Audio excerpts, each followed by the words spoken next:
Hi everyone. In this video, I'll show you how to fix the error. There was a problem resetting your PC, no changes were made, on Windows 10 and Windows 11. Let's jump right in. First, open the Start menu and type Command Prompt. When it shows up, right-click it and choose Run as Administrator. This part is important. The fix won't work without admin rights. Now, in the Command Prompt window, type the following command and press Enter. Reagent C/disable. This disables the Windows recovery environment temporarily. Don't worry, it's completely safe. Next, type this command and press Enter. Reagent C/enable.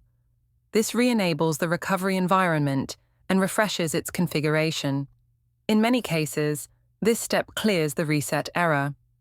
Once both commands are complete, close Command Prompt and restart your PC. After that, try resetting your system again. Most of the time, the problem should be fixed.